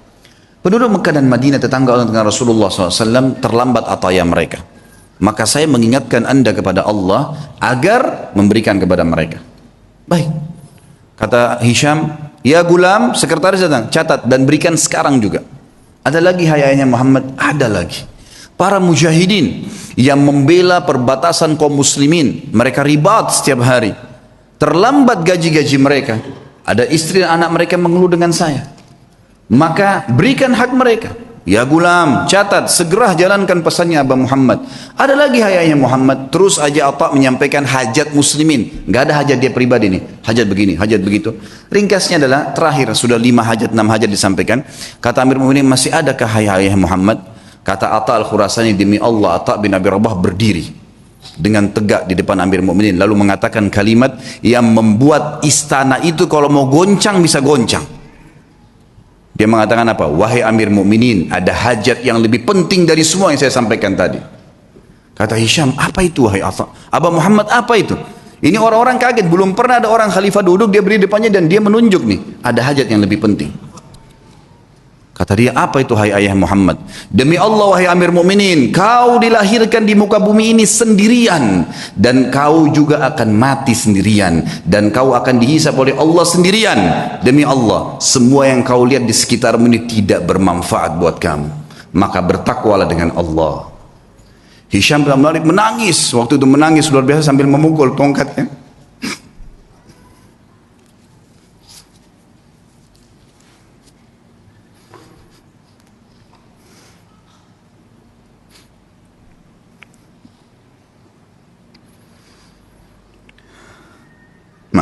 Hisham bin Abdul Malik akhirnya memukul tongkatnya sambil menangis, teman-teman sekalian. Lalu mengatakan jazakallahu khairan, semoga Allah balas anda dengan kebaikan, gitu. Setelah itu kemudian kata Atta al-Khurasani, kami pun keluar, dan demi Allah Atta bin Abi Rabah tidak minum segelas air pun dari Amir Mu'minin, tidak minum segelas air pun. Dan waktu kami tiba di pintu gerbang, maka dikejar oleh seorang sekretaris untuk memberikan dia sekantong uang emas. Maka Atta mengatakan, demi Allah saya datang bukan untuk ini. Kemudian ditinggalkan.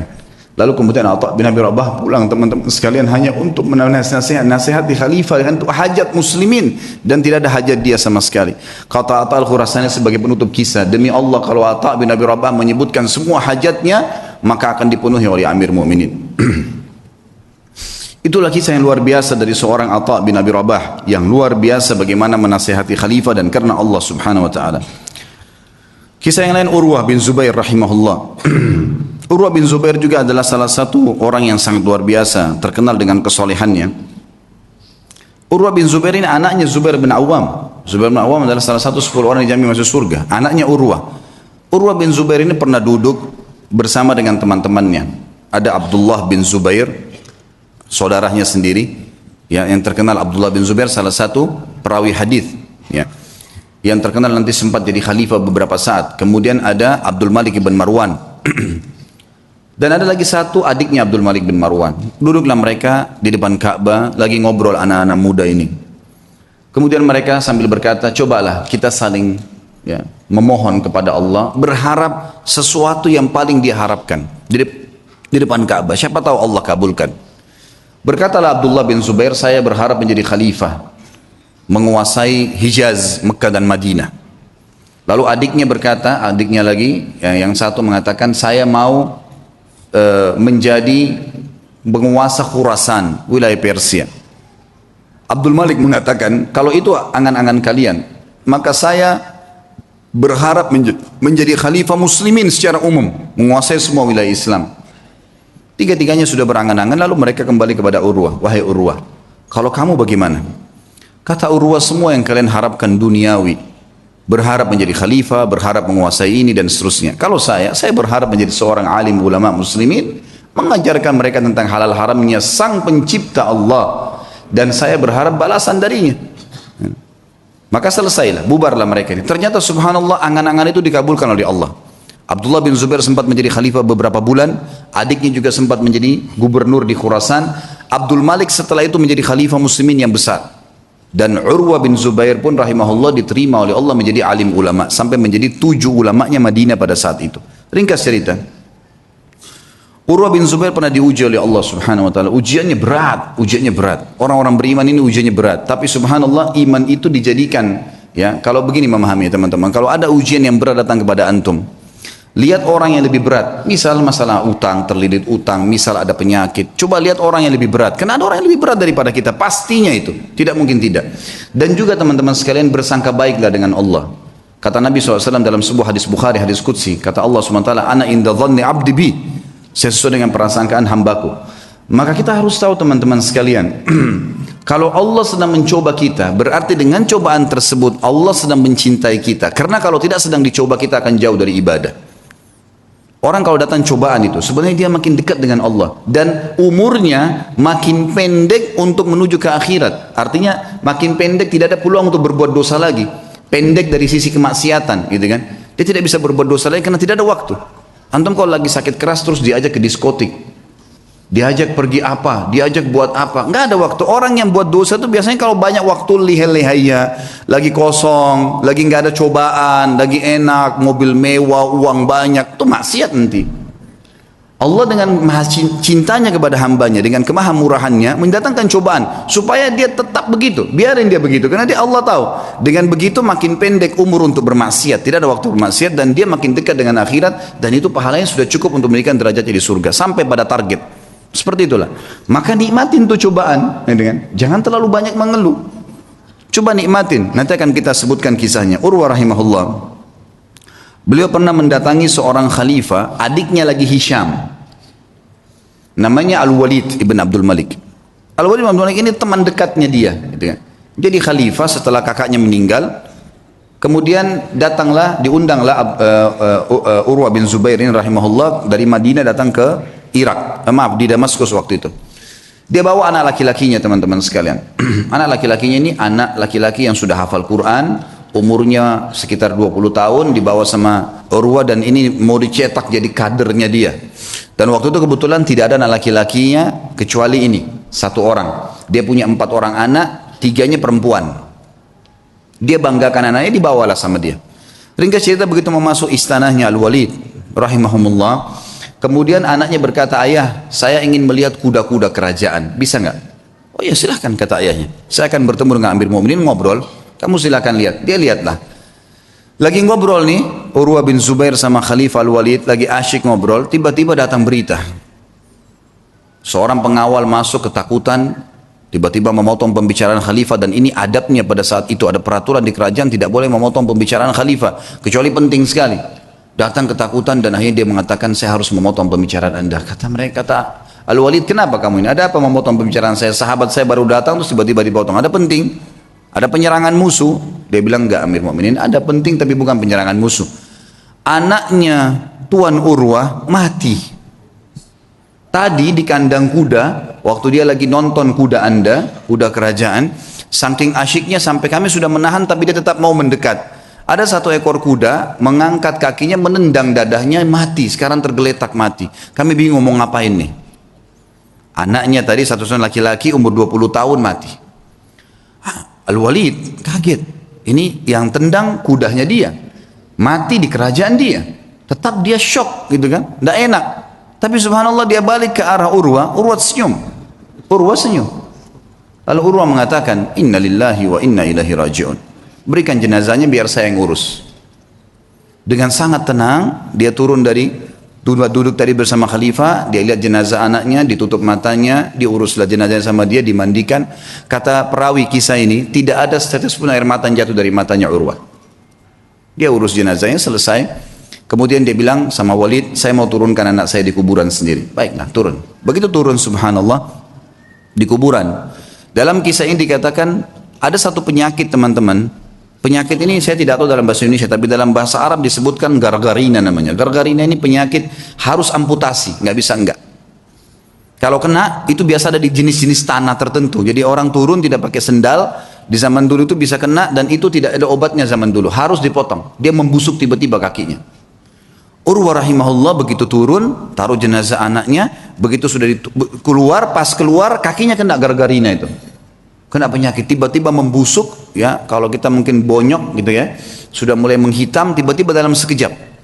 Lalu waktu Urwah mau jalan nggak bisa, dicek ada tabib, ada Walid datang situ, khalifah juga lihat, ini kenapa nih, panggil tabib, kata ini kena gargarina. Apa solusinya? Harus dipotong. Dalam waktu yang sama nih, anaknya baru mati ditendang kuda, dikubur pada saat itu, dia pun kena penyakit ini, harus potong kakinya.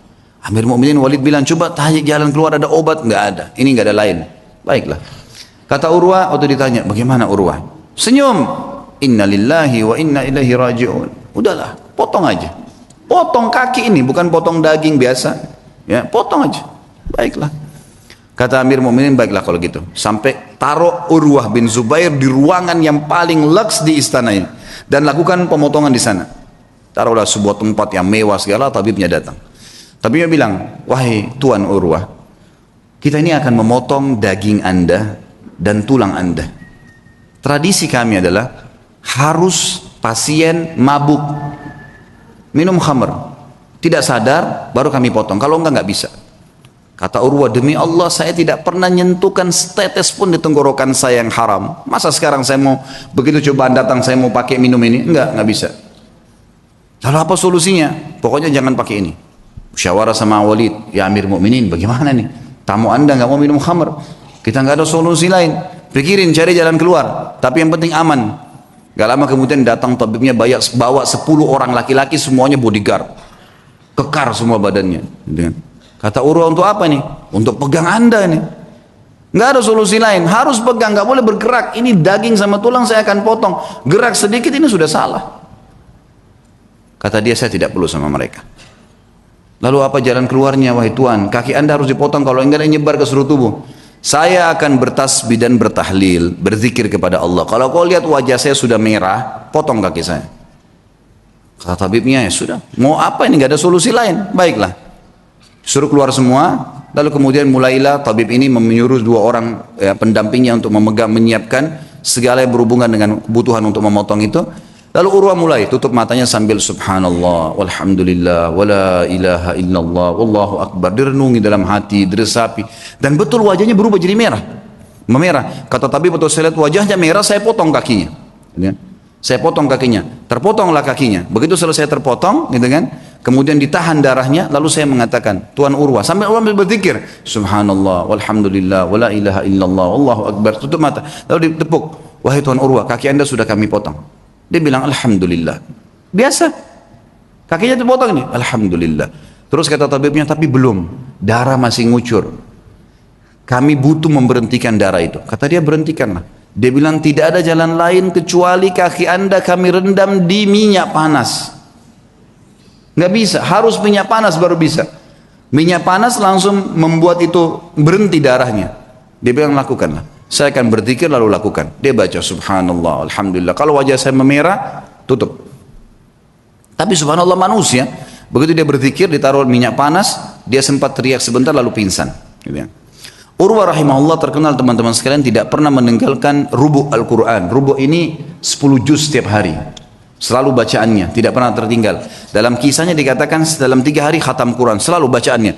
Dan tidak pernah ketinggal 10 hari. Dan satu-satunya hari yang dia tidak baca 10 juz itu hari itu saja.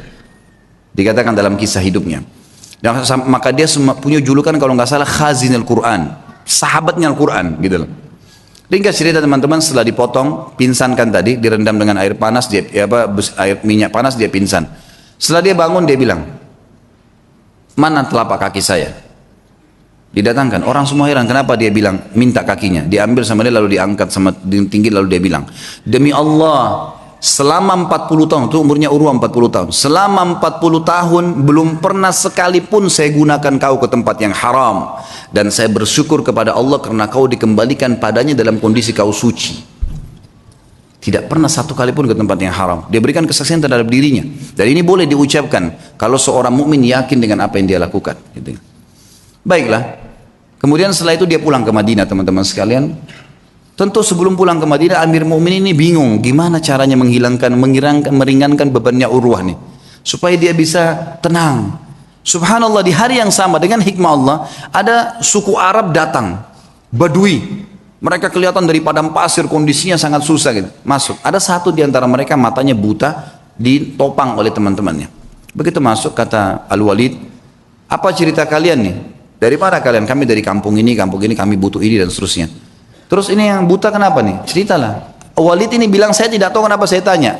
Kata yang buta itu, wahai Amir Mu'minin, saya pemimpin mereka. Saya kepala sukunya. Dan saya ini Amir Mu'minin adalah orang yang paling sehat dulunya. Mata saya sehat, orang yang paling kaya dan paling banyak keturunan saya. Tapi keadaannya sekarang jadi begini. Kata Amir Mu'minin, memang apa ceritanya kamu nih? Dia bilang ceritanya begini Amir Mu'minin. Satu malam saya sedang jalan sama istri sama anak saya semua sama dayang-dayang saya. Jumlahnya banyak nih, ratusan orang. Semua harta saya bawa. Saya mau pindah kota. Kami turun di sebuah lembah, tiba-tiba waktu lagi tidur malam, ada banjir nggak tahu dari mana di padang pasir tuh lembah, mengangkat semuanya, kemah-kemah, harta, unta-unta, semua anak istri saya mati semuanya. Terbawa dengan air, banjir tiba-tiba, nggak tahu dari mana.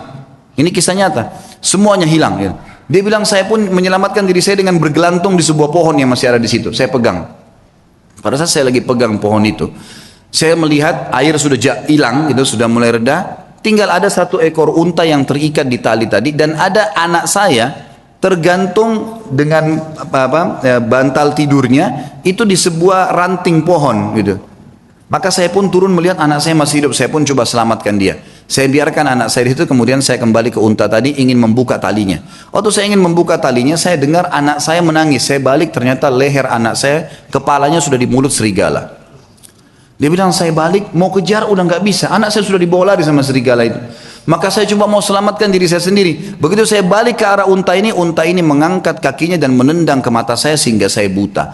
Maka dalam satu malam Amir Mu'minin saya jadi orang yang buta, jadi sakit, anak istri saya hilang, harta saya semua habis. Kata Amir Mu'minin Al-Walid, alhamdulillah yang telah mengutus kamu datang ke sini. Berikan semua apa yang dia mau orang ini, penuhi semua kebutuhannya dan bawa dia kepada Urwah, suruh ceritakan kisahnya. Diceritakan lagi kisahnya untuk meredam. Ya ternyata di atas Urwah masih ada yang lebih berat gitu. Urwah berterima kasih pada Walid, kemudian dia pulang ke Madinah. Waktu pulang ke Madinah, orang-orang semua pada datang nih.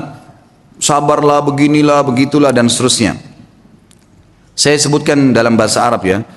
Kemudian pada saat orang banyak mengatakan kepadanya, sabarlah dan seterusnya, lalu dia mengatakan pada tamu-tamunya, la yakhluwannakum ma tarawun. Jangan sampai kalian merasa sedih dengan apa yang kalian lihat.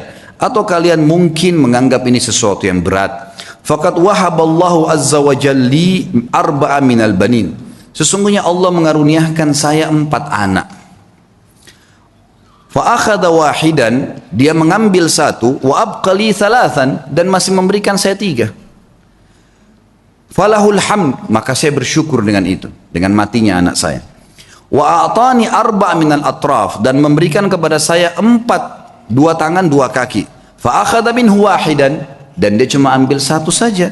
Wa abqali 3 falahul hamd, dia meninggalkan 3, saya bersyukur dengan itu. Kakinya dipotong bisa bersyukur, luar biasa ya. Fa wallahi, demi Allah, dia bilang, dia motivasi dirinya dan juga motivasi kepada orang yang dengar. Lau akhadallahu minni qalila, kalau seandainya Allah mengambil sedikit dari saya, faqad abqali katsira, dia telah meninggalkan buat saya hal yang banyak. Fa in ibtalani marrah, kalau dia coba saya dengan 1 kali, faqad talama afani marrat, dan dia telah memaafkan saya dan menyelamatkan saya dalam banyak kejadian yang lain. Semua orang pun akhirnya berterima kasih pada berterima kasih pada Urwah, dan akhirnya mereka pergi. Dan beliau berkata kepada anak-anaknya pada saat itu untuk menjelaskan apa yang membuat dia kekar seperti itu. Ya baniya, wahai anak-anakku, yang masih hidup ada 3 orang, ada istrinya, semua keluarganya masih ada. Ta'allamul ilm, belajarlah ilmu agama yang benar. Wa'tuhu haqqah, dan lowongkan waktu untuk itu, kasih haknya. Jangan cuma anggap remeh kapan ada waktu taklim, enggak. Lowongkan waktu, harus setiap hari dengar ilmu. Innakum in takunu sighara qaumin, kalau seandainya hari ini kalian menjadi orang yang kecil, fa'asallahu an yaj'alakum bil ilmi kubara'al qaum, maka satu waktu pasti Allah jadikan kalian orang yang besar karena ilmu itu.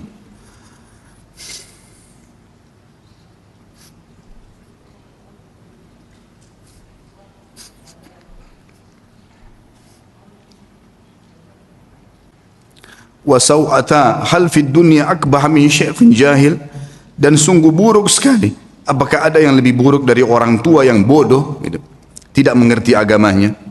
Lalu beliau berkata juga, iyyakum antaraw sadaqata annaha sadaqatun bal i'tabaruha hadiyah, hati-hati jangan pernah kalian melihat amal yang kalian kerjakan atau sedekah yang kalian keluarkan adalah sedekah yang kalian anggap remeh, tapi jadikanlah sedekah itu sebagai hadiah tahdilillahi azza wajal, yang kalian berikan hadiah kepada Allah subhanahu wa ta'ala. Wala yahdiyanna ahadukum lillah, dan janganlah kalian memberikan hadiah sesuatu untuk Allah. Yastahi an yahdiyahu li azizil qaum, yang dia malu untuk memberikan kepada terhormatnya kaum atau pejabatnya satu kaum. Fa inna Allah azza wajal azzu wa akramul kurama, karena Allah itu adalah zat yang paling pantas untuk dimuliakan, dan dia adalah zat yang paling layak dan paling pantas untuk memberikan balasan yang lebih mulia. Wa haqqu an takhtar li hadiyatikum, dan yang paling pantas kalian berikan hadiah yang terbaik dari kalian.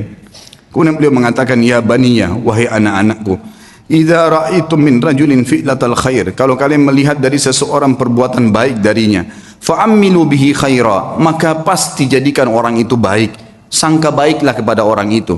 Wa in kana fi nadarin nasi rajulus su', walaupun dia di mata orang dianggap buruk, fa innalaha akhwatun amsalihah, karena perbuatan baiknya itu pasti punya saudara-saudara kebaikan yang lain.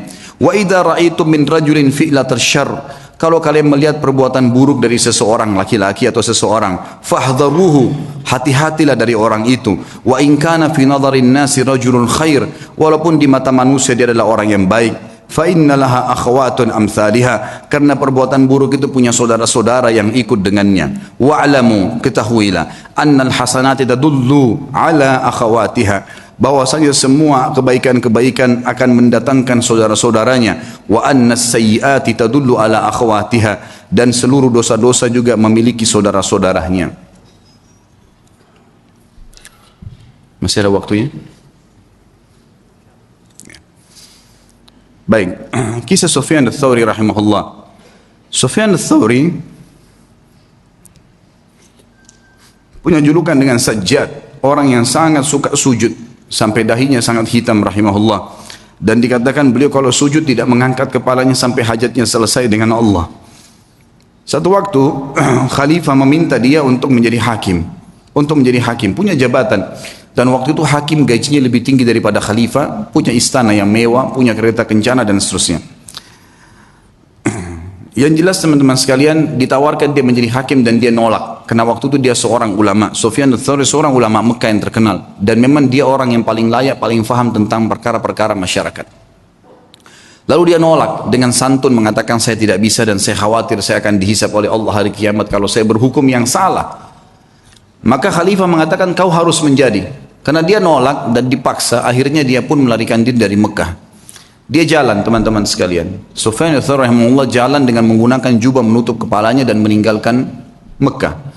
Sampai jalan menuju ke Yaman. Selama 3 bulan perjalanan kaki sampai di Yaman, kemudian dia tiba di sebuah kebun kurma. Kemudian dia menawarkan diri untuk menjadi pegawai di kebun kurma itu dan orang tidak tahu siapa dia. Kemudian berkatalah pekebun kurma tersebut, saya akan berikan gaji kamu seperti orang-orang yang bekerja sama saya. Dia bilang, baiklah, saya terima. Yang penting saya ada tempat tinggal dan saya bisa ibadah. Berjalanlah 3 bulan, dia menurunkan kurma dari pohon. Seorang alim ulama yang sangat dihormatin pada saat itu. Sangat dihormatin. Kemudian dia pun, rahimahullah, setelah 3 bulan ditanya oleh pemilik kebun tersebut. Dia bilang, wahai Abdullah, dulunya ditanya dia, siapa nama kamu? Dia bilang, saya Abdullah. Dia tidak dusta. Dia bukan tujuan dusta. Dia mengatakan, saya Abdullah, maksudnya saya adalah hamba Allah. Gitu kan? Karena dalam bahasa Arab begitu. Kalau dia sebut namanya, dia ditangkap oleh khalifah. Dia tidak mengatakan nama saya, dia mengatakan saya adalah hamba Allah. Gitu kan? Bahasa Arabnya, ana Abdullah. Pokoknya pemilik kebun menangkap namanya Abdullah. Dipanggil, wahai Abdullah, kesinilah. Datanglah Sufyan rahimahullah lalu ditanya, apa perbedaan antara kurma kami dengan kurma kalian? Maka kata Sufyan rahimahullah, saya tidak pernah tahu perbedaannya karena saya tidak pernah mencicipi sedikit pun dari kurma Anda. Maka kata pemilik kebunnya, apakah kamu ini tinggal 3 bulan di kebun saya, turunkan kurma, sortir tiap hari, nggak pernah kamu makan 1 butir pun? Dia bilang, demi Allah 1 butir pun tidak pernah karena Anda tidak pernah mempersilahkan saya. Maka kata pemilik kebun, teman-teman sekalian, dia bilang, apakah kau mau mencontohi muru'anya, ya, kehormatan ibadahnya Sufyan ats-Tsauri? Dia nggak tahu kalau ini orangnya. Maka yang terjadi teman-teman sekalian, dia pun diam si Sufyan ats-Tsauri, lalu kemudian dia sudah tahu akan terjadi apa-apa, lalu dia membungkus barang-barangnya, dia tinggalkan kebun tersebut. Ternyata pemilik kebun ini sudah mendengar berita kalau Amir Mukminin waktu itu menyuruh menangkap Sufyan ats-Tsauri secara paksa. Siapapun yang menangkapnya akan dikasih 1 peti emas. Disebarkan berita, tangkap Sufyan ats-Tsauri, hidup atau mati. Maka pada saat itu teman-teman sekalian, tentu ini kisahnya panjang, saya ringkaskan. Kemudian si pemilik kebun datang kepada temannya di sana lalu berkata, ada pegawai kebun saya unik, kenapa saya tanya dia perbedaan antara kurma Hijaz, Mekah dan Madinah, karena dia mengaku dari Hijaz, dia dengan Yaman dia tidak tahu. Dia bilang dia tidak pernah incipin 1 butir pun karena saya tidak pernah persilakan selama 3 bulan jadi pegawai. Maka temannya mengatakan, sebentar, ya, bagaimana cirinya pegawai itu? Disebutkan cirinya seperti ini. Kata dia, itulah Sufyan ats-Tsauri. Kita kejar dia, tangkap, kita berikan kepada Amirul Mukminin, ambil 1 peti emasnya. Waktu mereka kembali ke kebun sudah tidak ditemukan. Jadi Sufyan ats-Tsauri sudah kembali ke Mekah. 3 bulan kemudian, jadi ini sudah dari 6 bulan dari masa pengejaran, dia pun 3 bulan lagi kembali ke Mekah. Waktu dia kembali disambut oleh masyarakat Mekah, dia ulamanya, gitu kan, muftinya Mekah pada saat itu, lalu disambut, mereka pun belajar. Lalu beberapa ulama lain menasihati, mengatakan, wahai Sufyan, Amir Mukminin sudah sangat marah, dia akan menghukummu. Dia bilang, saya lebih takut dengan raja yang sebenarnya, karena kalau saya salah berhukum maka akan jadi masalah, dan dia harus bisa mengerti, saya tidak bisa memaksakan diri, gitu kan. Harusnya dia bisa memaklumi, dan masih banyak orang-orang yang bisa dijadikan sebagai pengganti saya.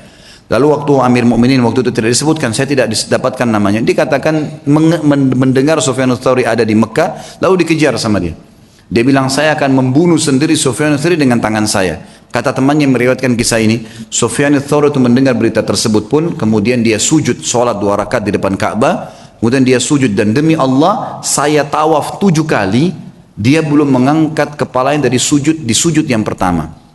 Jadi sujud tidak pernah angkat. Saya tahu pertama dia masuk sujud pertama, yang kedua, yang ketiga, sampai 7 kali tawaf. Ini kurang lebih memakan waktu mungkin setengah jam lebih ya. Itu kalau cepat, kalau lambat mungkin bisa lama, lebih lama. 7 kali tawaf bisa sejam kalau lagi padat-padatnya. Maka dia sujud, dia bilang, saya duduk di sebelahnya dan saya tahu tuh sujud pertama karena setelah dia masih angkat sujud yang kedua, kemudian dia berdiri rakaat kedua dan 2 sujud selanjutnya. Yang jelas teman-teman sekalian, selesai sholat saya melihat dia, kata perawi kisah ini, mendatangi Ka'bah lalu memegang kain Ka'bah sambil mengatakan, aqsamtu bika rabbi, saya bersumpah atas namamu hai Tuhanku, jangan biarkan khalifah ini untuk masuk ke Mekah. Maka yang terjadi adalah dikatakan dalam kisah ini, Amir Mukminin pun waktu khalifah itu waktu mendekati pintu gerbang Mekah, ya, sempat berkemah dan meninggal sebelum masuk ke dalam Mekah. Tapi yang jelas kisah yang kita ambil dari Sufyan ats-Tsauri adalah bagaimana beliau rahimahullah takutnya kepada Allah mengalahkan takutnya kepada pemimpin manusia. dan dia meninggalkan jabatan yang tinggi karena takut dihisab hari kiamat. Kemudian yang terakhir teman-teman sekalian adalah kisah seorang sahabat yang masyhur namanya Rub'i al-Amir rahimahullah. Ini saya tutup dengan kisah ini. Rub'i bin Amir rahimahullah adalah seorang ulama, bukan seorang ulama, salah satu pasukan perangnya Sa'ad bin Abi Waqqas yang akan masuk, yang diutus oleh Sa'ad bin Waqqas untuk mendatangi ya Rustum. Rustum ini adalah panglima perangnya Romawi, Persia, panglima perangnya Persia. Rubi' al-Amir bin Amir rahimahullah ini terkenal sekali orangnya. Waktu dipanggil oleh Umar bin Khattab untuk berjihad, maka dia pun mengambil panci masaknya yang dia letakkan di kepalanya karena tidak punya topi untuk berperang. Panci masak dipakai jadi topi, kemudian pisau dapur dibawa untuk berperang. Dia tidak punya pedang. Dia nunggangi keledainya yang tua, ikut di pasukan. Oleh Amir Mu'minin Umar bin Khattab disuruh jalan. Subhanallah, Sa'ad bin Abi Waqqas waktu itu diutus pasukan oleh Umar bin Khattab dengan 30.000 pasukan menghadapi 240.000 pasukan Persia. Dan Persia kaget. Waktu mereka pun tahu 240.000, mereka tidak mundur sedikit pun. Maka Rustum ini ahli perang. Dia bilang, saya mau tahu dulu bagaimana sih kekuatan 30.000 itu kok berani benar, gitu kan? Seperti apa sih kekuatan mereka? Dikirimlah surat kepada Sa'ad bin Waqqas negosiasi. Datanglah 1-2 orang terus menerus negosiasi dan semuanya hampir sama perkataannya. Tapi yang paling pertama datang adalah Rub'i bin Amir rahimahullah radhiyallahu anhu. Sahabat Nabi yang mulia ini datang dengan keledainya. Gitu kan? Dia bawa pisau dapur dan ada tombak yang dia pinjam dari temannya. Dia datang, begitu tiba di istana, kata Rustum, buat dia tidak masuk ke istana kecuali sudah hormat dengan saya, dan hiasi semua istana ini dengan emas. Semuanya, pintu gerbangnya hiasi dengan emas, semuanya taruh harta-harta gelimpangin gitu. Buat mereka mau tahu gila harta enggak ini? Semuanya, bantal-bantal semua singgasana hiasi dengan emas, semuanya taruh emas, geletakin emas di sana sini. Dibuat semewah mungkin. Waktu datang Rub'i radhiyallahu anhu, begitu melihat kejadian tersebut, dia turun dari keledainya, lalu dia mengatakan, ya, bagaimana dengan undangan kalian? Kata mereka, kau tidak bisa masuk kecuali kau harus menghormati Rustum.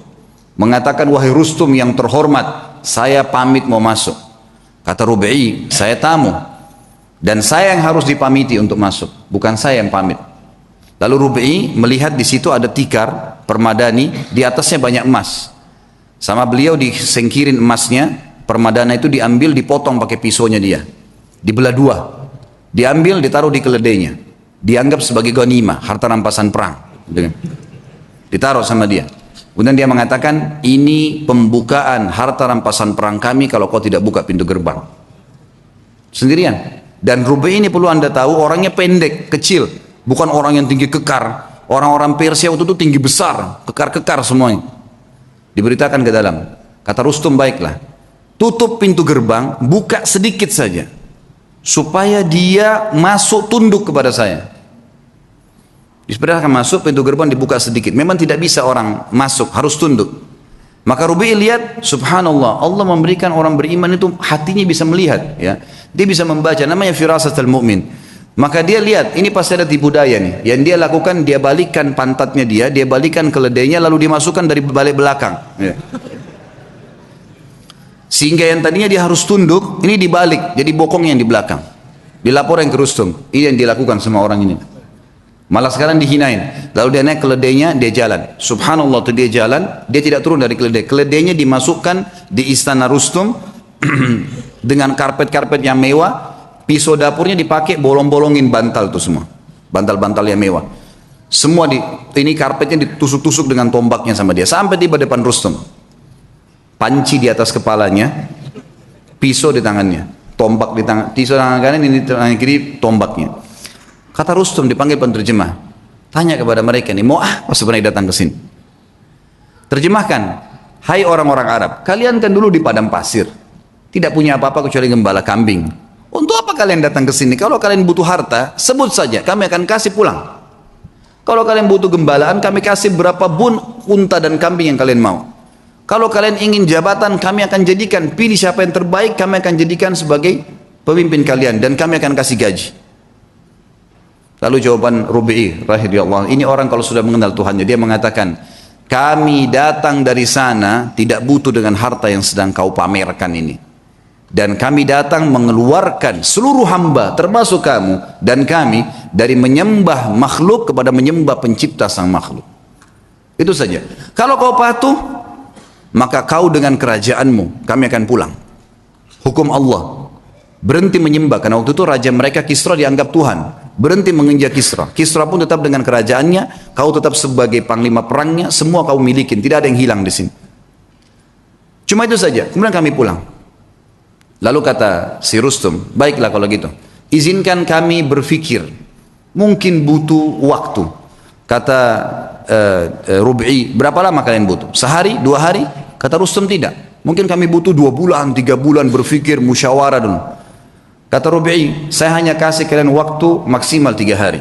Karena pemimpin kami Nabi SAW mengizinkan musuh berfikir 3 hari maksimal. Tidak boleh lebih daripada itu. Kata Rustum, terjemahkan ke orang ini. Ini siapa? Pemimpin mereka. Kata Rubi'i, terjemahkan, kau pemimpinnya? Dia bilang bukan. Saya pasukan yang paling di belakang. Gitu. Saya ini pasukan yang paling biasa, prajurit yang paling biasa. Kata Rustum, terjemahkan lagi. Kenapa kok kau bisa ambil keputusan begitu? Dia bilang, dijawab sama dia, karena agama kami mengajarkan dari pemimpin muslim sampai masyarakat biasanya keputusannya satu. Kalau saya sudah berikan amanah, keamanan, semua harus patuh terhadap pemimpin saya. Muslim semua begitu. Kami satu jasad.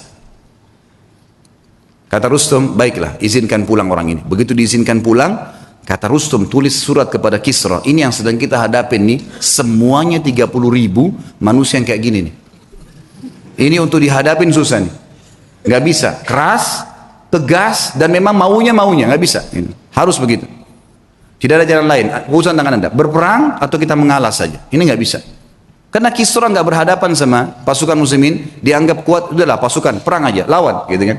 Ini kasih terjadi peperangan tentunya. Tapi yang kita ambil pelajaran bagaimana Rubi'i radhiyallahu anhu, teman-teman. Orang kalau mengenal Allah, harta jadi kecil buat dia. Ya. Semua apapun yang Allah haramkan ditinggalkan. Seindah apapun itu.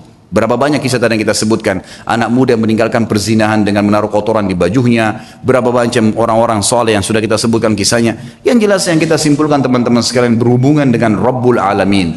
Sering komunikasi dengan dia sebagaimana dia sudah ajarkan kepada kita semua. Mau keluar rumah ada doanya, mau masuk rumah ada doanya, mau makan ada doanya, habis makan ada doanya. Doa itu apa? Komunikasi dengan Allah. Keluar rumah, bismillahi tawakkaltu ala Allah. Dengan nama Allah saya bertawakal, menyerahkan diri kepadanya.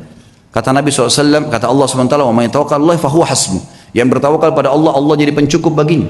Seorang syekh pernah menangkap di Riyadh seorang penyihir besar. Penyihir terbesar ini datang dari Afrika, ditangkap. Waktu ketangkap, dia tanya syekhnya, saya nonton cuplikannya, dia bilang, bagaimana anda bisa menangkap saya? Padahal saya menaruh ribuan jin di depan saya. Tidak pernah saya bisa ditembus nih, baru kali ini dia bilang, ada yang bisa tembus dari anda. Dia bilang, karena kamu bodoh dan kamu tidak mengerti.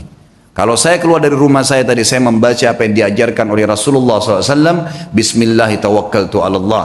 Saya bertawakal kepada Allah, dengan nama Allah saya tawakal kepada Allah, la haula wa la quwata illa billah. Tidak ada yang kekuatan kecuali milik Allah. Dan saya yakin dengan doa saya dan kata Nabi SAW, siapapun yang membaca doa itu pada saat keluar rumah, semua syaitan yang menemuinya akan berkata, orang ini tidak bisa kita ganggu karena Allah sudah lindungin. Itu sebabnya saya bisa tembus kamu. Bukan cuma itu, saya akan laporkan kamu dan kepala kamu akan dipenggal karena kamu seorang penyihir. Ditangkaplah penyihir tersebut teman-teman sekalian. Hubungan dengan zat sang pencipta yang maha kaya, menciptakan semuanya, itu adalah hubungan yang paling baik.